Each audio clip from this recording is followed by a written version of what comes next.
Okay, so this was apparently too big of a book to prop up this tripod on, which shout out to Dennis for hooking me up. Oh goodness gracious, this dust here. Keep a duster on hand.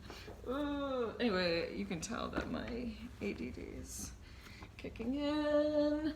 Shout out to Dennis for sending this awesome little portable tripod to me for my birthday. Out of nowhere, because I guess when I try to prop up my camera in other places, it doesn't really work all that well. Okay, so this morning did not wake up in a great headspace at all. And then I also kind of felt nauseous, and that's been something that's happening. I think it has a lot to do with some creeping anxiety.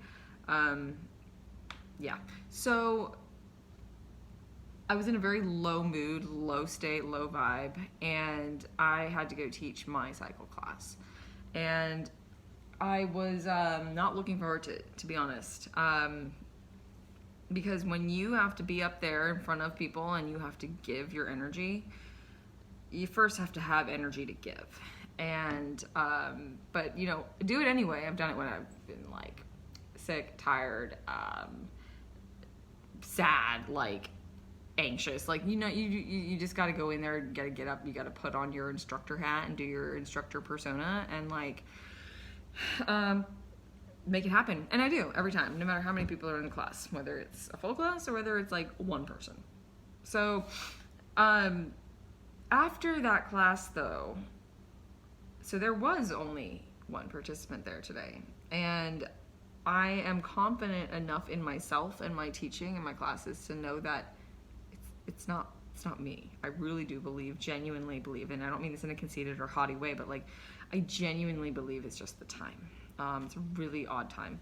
So there was one person in the class, and I made it fun for her. She was trying to sweat out some alcohol from the night before, some went out for drinks with a coworker or whatever.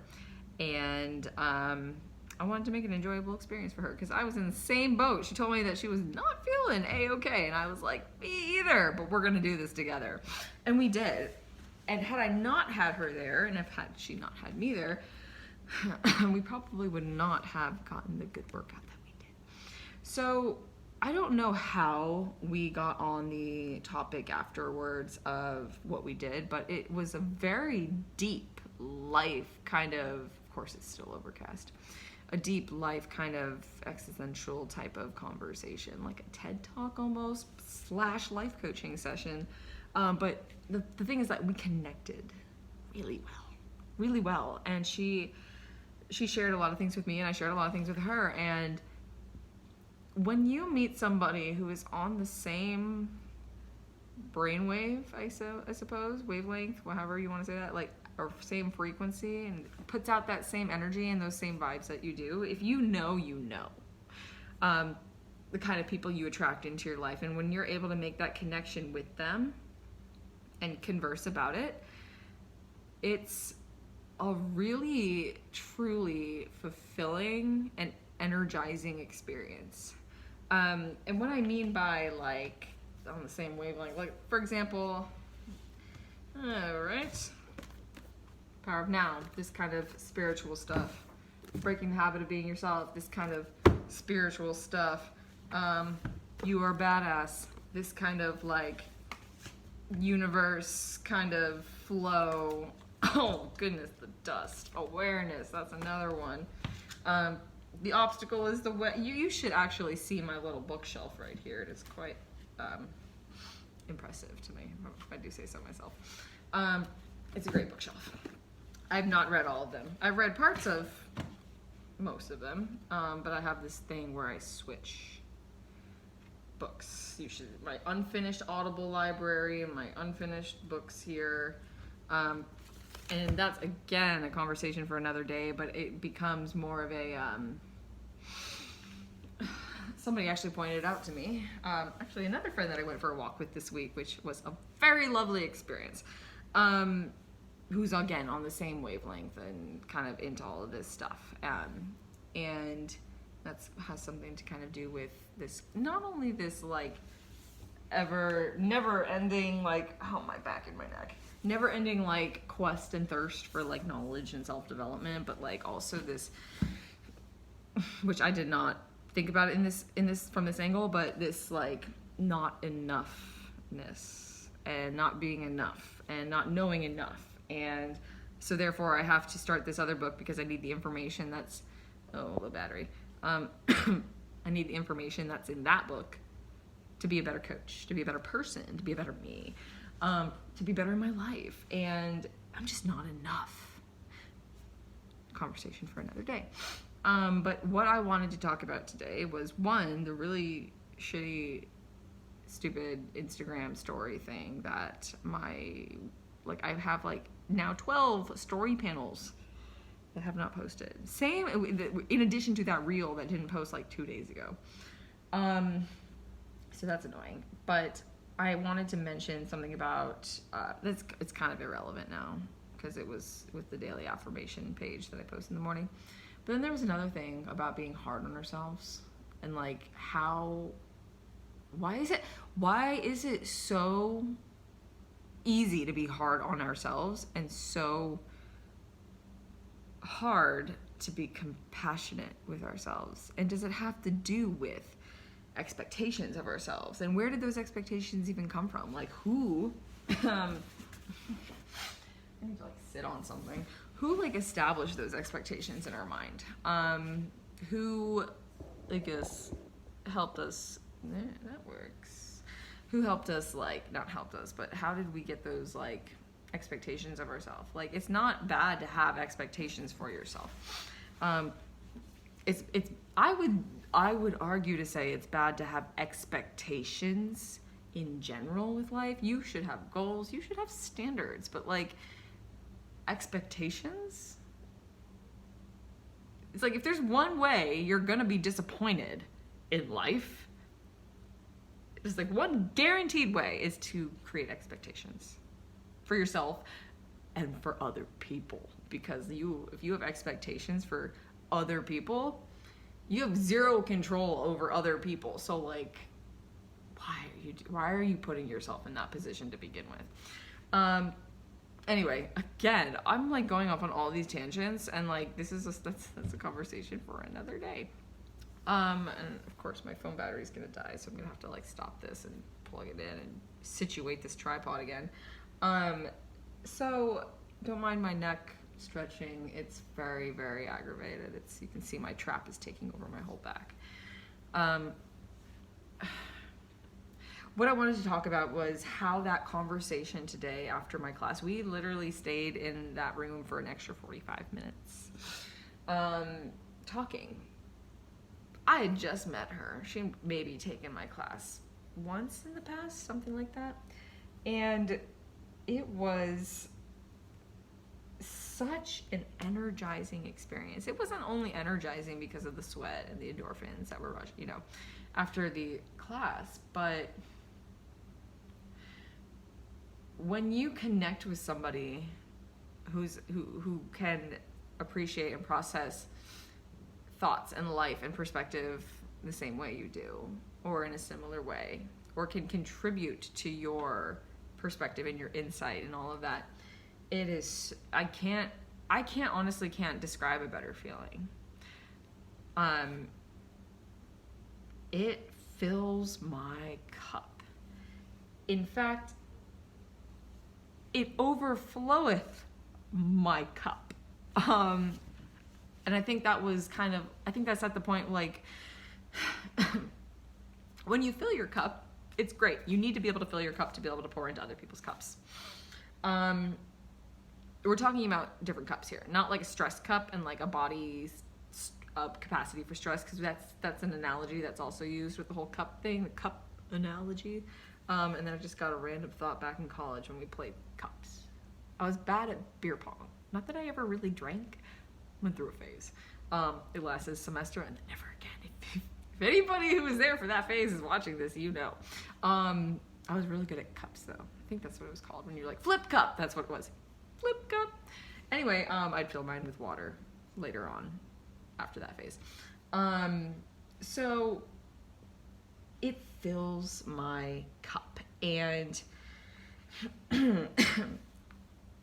just the other day, I went for a walk with a friend, and we had tried to meet up the previous week, last week. And I was all up in my head and anxious about things that I had to do. And if you've ever gotten to the point where your head's like spinning because you have so much going on, you have so many things that you feel like you have to do that you feel paralyzed and you don't know what to do first, and you struggle with prioritizing that and delegating time for that, it was like a shit show in my head. Like, the way I can describe it is like a bunch of balloons with helium-filled balloons being released, and like, you gotta grab one, but I literally can't grab one. And I'm not talking about balloons when you release them. They're just like gently floating up into the atmosphere. I'm talking about those balloons that kind of go crazy in every which way, like in cartoons and stuff.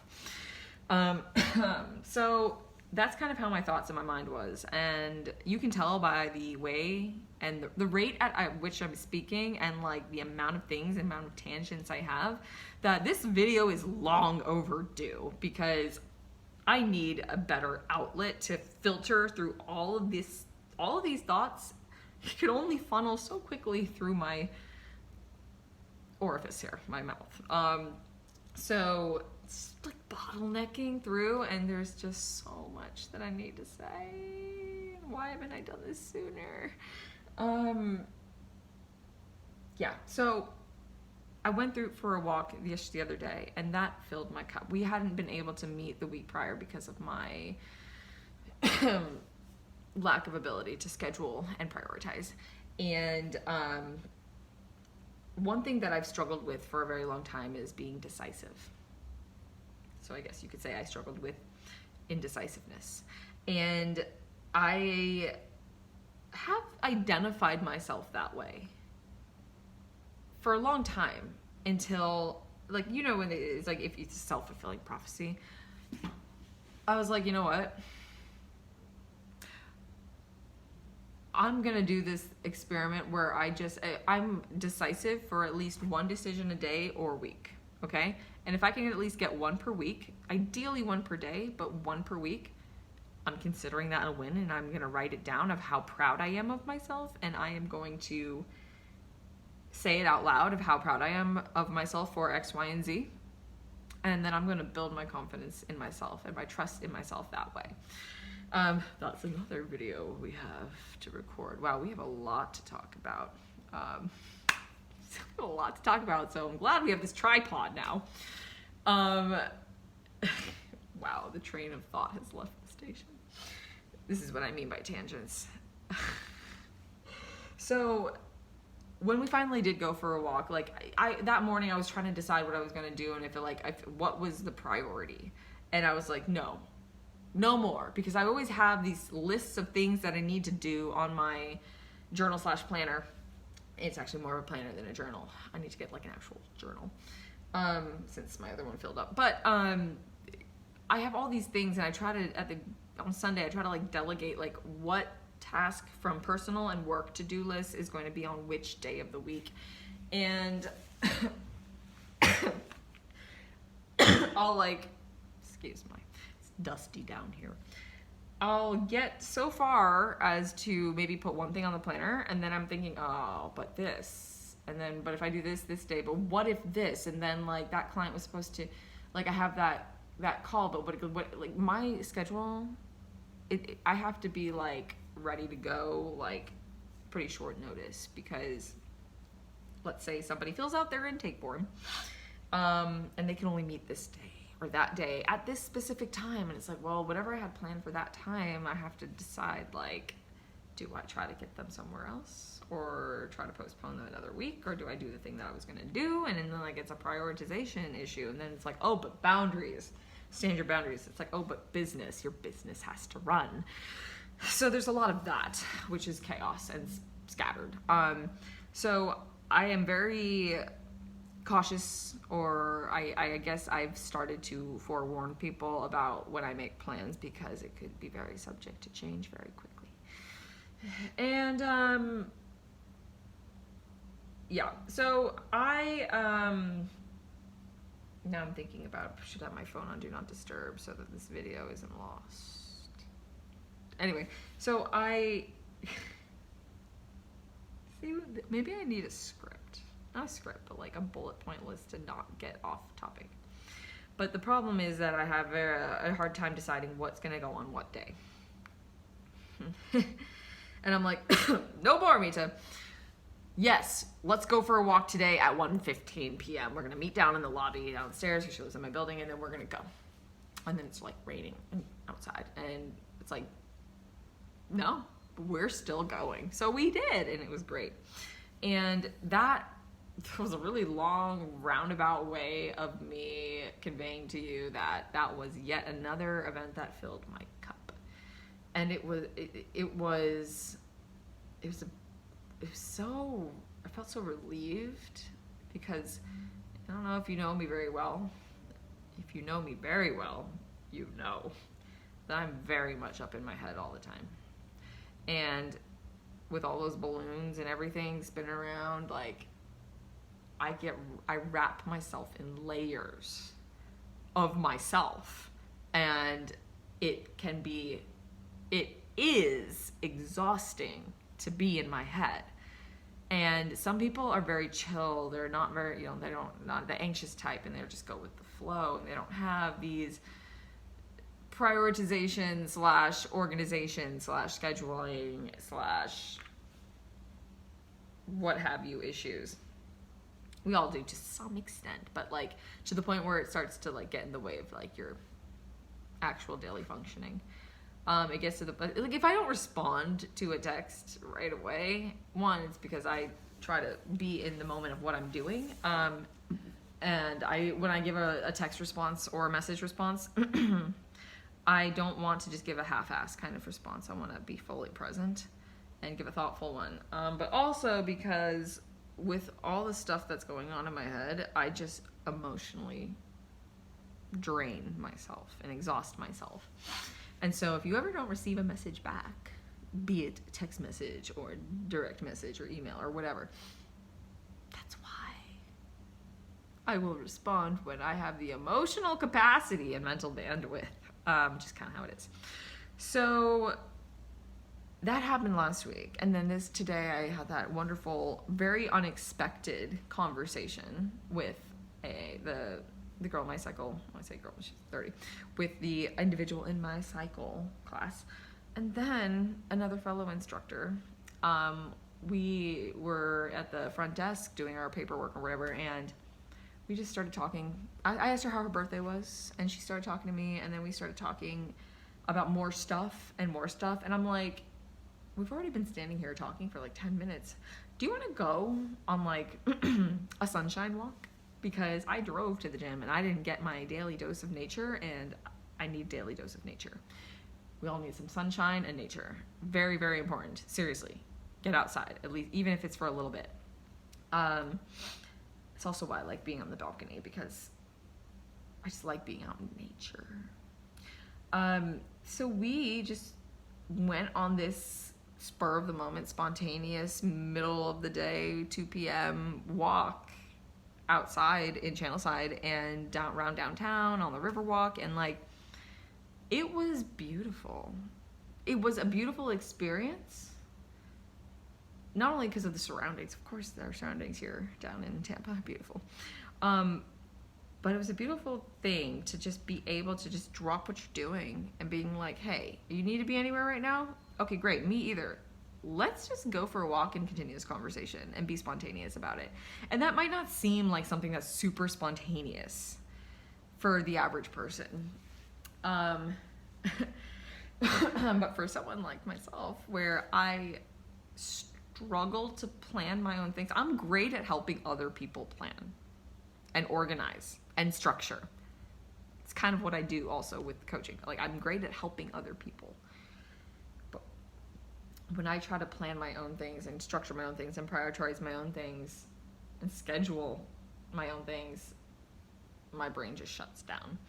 So because I'm always thinking about what if, but this happens and then that happens and then consequences, and then like if this happens and if I do this at this time, then that thing's gonna happen at that time. But what if that other thing needs to be at that time, at that, you know what I mean? You might know what I mean, but like if you've experienced it, you know. So for me, just being like, hey, let's just go for a walk. I don't have to be anywhere like right now, even though there's work that I do have to do. And there's things that really do need to get done, especially on my ever-growing to-do list that somehow doesn't seem to get done very efficiently or effectively. I'm painting myself as this really horribly disorganized person. I'm not lazy. I'm not a procrastinator. If I procrastinate something, it's because I'm overwhelmed. To be honest, procrastination in my context is a symptom of overwhelm. And that's something that I am working through. And I'm even gonna go look, something that's also on my to-do list, is go look for a therapist, because I've been in and out of therapy my whole life. And it's usually when there are like major things that I've tried to overcome on my own, and then I just get to a point where I'm just like, I need some external outside assistance, which is fine. I mean, that's why people hire me as their coach. Like, they need someone else's perspective, expertise, knowledge, space, holding the space. So there's no shame in therapy, by the way. Zero. We all need it. But this beautiful, like, spontaneous walk, I'm very proud of myself for that. Pat, pat, pat. I'm gonna write that down again. I am very proud of myself for whatever. Not thinking about, oh, but how that's going to affect the rest of my day and then the week and whatever. It's like, nah. Be present in the moment. There's so many lessons that are coming out of this talk today. Be present in the moment, because it's a cliche, but this moment right now is all we have. It is. It's all we have. There's no future and there's no past. It is just now. Okay? Power of now. So if you're in this moment and you're always thinking about the future, and you're always trying to do something for the future, and you're always worried about the future, I'm not saying don't prepare for the future. But when you live in this constant state of looking ahead, that time never comes, because when that future comes, you're not in that moment. You're not experiencing it for everything it is and everything it can offer you and everything you wanted it to be for you and yourself. Be for yourself. Grammar, I think. There's no future. There's no now moment to experience and enjoy, because it becomes you thinking about more into the future, about, you know what I'm saying? Like, there's no present moment for you unless you actually intentionally acknowledge and live in this present moment. And that's what I wanted to do today. I didn't care that I took 45 minutes after the class and just sat there and talked with this individual in my class. I wanted to be present in that moment and present for that conversation. I didn't care that it kind of pushed back some of the other things that I have to do today, or not that I have to do, that I earlier told myself and intended that I had an intention of doing. And if it doesn't get done today, why add to the stress and anxiety? Just move on with life, live the life. Don't be like about it. That's what I tell myself. I need to simplify everything. And a quote, like a motto or a mantra, I suppose, that I made for myself years ago, it was simplify to amplify. Simplify your life right now and what you do and all the scatteredness, to be able to amplify the important things that you do and amplify the impact or value or what have you, or the quality of your work, just to be able to amplify that and optimize really in every area of your life, or whatever specific area of focus. Simplify to amplify. And that actually really can be applied to like dietary, nutritional type of protocols as well. Like, instead of like oh, you have to count every single macro and every single calorie, and you have to hit 187 grams of carbs and 137 grams of protein and like 65 grams of fat. Like, oh, now we're at 10% battery. Okay, so we'll wrap this up soon. It's almost 30 minutes. So if you're still watching this, I appreciate you. Come to my TED Talk someday, because it'll happen. That's one of my life goals, major life goal. So I'm going to wrap this up in the next 5 minutes, because you're probably not going to watch beyond that, and I probably can't upload beyond that, and it's probably not going to upload anyway. So yeah, that's simple. Like, even in dietary context, if you just bring it back to basics, like your protein, so, let that good source of clean whole protein be part of your meal. And I say clean by like organic, free range, grass fed, that kind of stuff, because I used to not pay attention to that kind of stuff at all. And I think a lot of the years of that, along with my artificial sweeteners and everything, that's a conversation for another day, another video. That's a long one. I did that functional medicine detox and things like that. That's real stuff. And I actually even feel different ever since I started regularly incorporating organic forms of protein, like meats and stuff. And then just like vegetables and like things that come from the ground. And like, it doesn't mean you can't have fun with your food, but like simplify it, bring it back to the basics. Don't have to be keto, carnivore, low carb, Atkins, like intermittent fasting, paleo, this, that, and the other. I mean, paleo and Whole30, like those probably mirror the close to the more of the basics, but like, why do you have to call it something? Just like eat food, like real food. Anyways, that's for another day. So the momentum, I suppose, I'm building with filling my cup with the momentum of filling my cup with the walk earlier this week and the conversation today and the walk with the outside sunshine walk today, and having such a really deep, like a really real connection, real conversation with this person. And then I talked to my sister for a little bit. And I felt like I've been feeling really kind of like, honestly, I've been feeling kind of down lately. Just not like myself. Oh, and now it's dark outside because it's going to start raining. I felt really down lately. Just not like myself, low vibe. And I remember listening into a podcast, and they said something about like, sometimes it's not that you need an antidepressant. You don't need a happy pill. Like, sometimes you just need to go and spend time with people. And not just like superficial, whatever, social time. I mean like actual connection with people, human connection, right? And I feel like I feel energized. I feel fulfilled. I feel like I have filled my cup this week. I've overflow with my cup to the point where I had to cancel my plans this evening that I had to cook with somebody. We were going to cook elk medallions because I've always wanted to try elk. And we were going to do like a flight of 4 different medallions and like different things on each. Canceled that because my cup had overfloweth, and I don't think I can take any more input right now. I just want to sit back and process. Not because I need to like, I'm trying to like isolate myself, but like, I just now need, it's like an introvert, extrovert kind of balance, you know. It's like my extrovert came out and super, super great, but like now I need to pull back in and recharge. But I just need to process really.